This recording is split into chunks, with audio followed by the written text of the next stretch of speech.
Good evening all students. बेटा science में आपका चल रहा था विद्युत धारा का चुंबकीय प्रभाव। मैंने धारावाहिक कुंडली का चुंबकीय क्षेत्र तक आपको यहाँ तक करा दिया था। आज होना है घड़ी मुख नियम, क्लॉक फेस रूल। घड़ी मुख नियम धारावाहिक कुंडली के मुख की ध्रुवता पर ज्ञात करने में हमारी मदद करता है। ठीक है, चुंबक के दो साइड होते हैं, कुंडली के मुख को रोकते हैं। ठीक है, एक एन होता है, एक एस होता है, एक नॉर्थ होता है, एक साउथ होता है, यानी उत्तर और दक्षिण। ठीक है, यदि धारा की दिशा घड़ी की दिशा में हो तो कुंडली का मुख दक्षिणी ध्रुव होगा, लेकिन यदि धारा की दिशा घड़ी की दिशा के विपरीत हो तो कुंडली का मुख उत्तरी ध्रुव होगा। ठीक है, ये लिखा हुआ नहीं, एस और एन यानी साउथ और नॉर्थ। ठीक है, यानी उत्तर दक्षिण।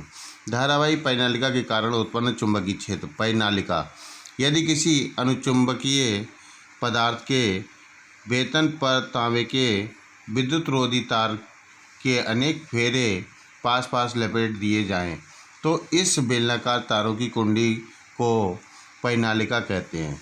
ठीक है, परिनालिका को कार्डबोर्ड पर इस प्रकार रखते हैं कि परिनालिका की अक्ष कार्डबोर्ड के तल में हो। ठीक है, अब ये कुछ निश्चित परिनालिका द्वारा उत्पन्न चुंबकीय बल रेखाएं हैं। इधर देखिए, धारावाही परिनालिका द्वारा उत्पन्न चुंबकीय क्षेत्र क्षण चुंबक द्वारा उत्पन्न चुंबकीय क्षेत्र के समान है। परिनालिका का एक सिरा उत्तरी ध्रुव तथा दूसरा सिरा दक्षिणी ध्रुव की तरह व्यवहार करता है। परिनालिका के भीतर बल रेखाएं समांतर तथा सीधी होती हैं, अतः परिनालिका के अंदर चुंबकीय क्षेत्र एक समान होता है।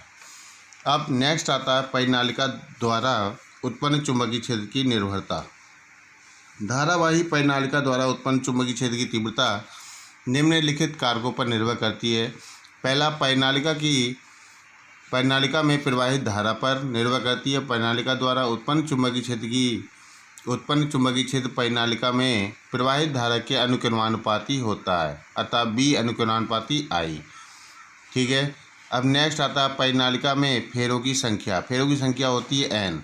परिनालिका द्वारा उत्पन्न चुंबकीय क्षेत्र की तीव्रता परिनालिका की एकांक लंबाई में उपस्थित फेरों की संख्या के अनुक्रमानुपाती होती है तथा कुल फेरों की संख्या जो है वो एन है, तो बी अनुक्रमानुपाती एन।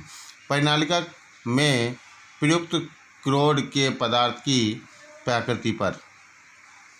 परिनालिका के भीतर एक चुंबकीय पदार्थ की छड़ रख दी जाए तो परिनालिका के भीतर चुंबकीय क्षेत्र काफ़ी बढ़ जाता है।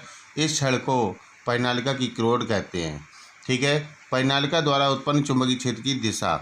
चुंबकीय क्षेत्र की दिशा परिनालिका के अक्ष की दिशा में होती है तथा घड़ी मुख नियम का उपयोग करके भी ज्ञात कर सकते हैं। नेक्स्ट आता है विद्युत चुंबक। यदि धारावाही परिनालिका में नर्म लोहे की छड़ को रख दें तो यह चुंबक की भांति व्यवहार करेगी तथा विद्युत चुंबक कहलाती है। ठीक है, विद्युत चुंबक कहलाती है। विद्युत चुंबक के चुंबकीय क्षेत्र की निर्भरता। विद्युत चुंबक के चुंबकीय क्षेत्र की प्रबलता निम्नलिखित बातों पर निर्भर करती है। एक तो धारा की प्रबलता पर, यानी बी अनुक्रमणपाती होता है आई पर, बी अनुक्रमणपाती आई। नेक्स्ट आता है फेरों की संख्या पर। फेरों की संख्या होती है एन, तो बी अनुक्रमणपाती एन। नेक्स्ट आता है ध्रुवों के बीच के खाली स्थान की लंबाई पर, तो बी अनुक्रमणपाती एल। ठीक, बी अनुक्रमणपाती एल। अब नेक्स्ट आता है विद्युत चुंबक के उपयोग। विद्युत घंटियों, टेलीफोन तथा लाउड स्पीकर के विद्युत चुंबक का उपयोग किया जाता है। भारी मशीनों तथा लोहे की अधिक मात्रा उठाने के लिए क्रेनों में बड़ी आकार की विद्युत चुंबक का उपयोग किया जाता है। अस्पतालों में मनुष्य की नेत्रों से लोहे तथा स्टील की गोलियों को निकालने में भी विद्युत चुंबक का उपयोग किया जाता है। स्थायी चुंबक। ठीक है, स्थायी चुंबक और विद्युत चुंबक में ये कुछ अंतर दिए हुए हैं। विद्युत चुंबक यह अस्थायी होता है। अस्थायी चुंबक है, इसका चुंबकत्व खत्म किया जा सकता है। इसका चुंबकत्व अपरिवर्तित रहता है।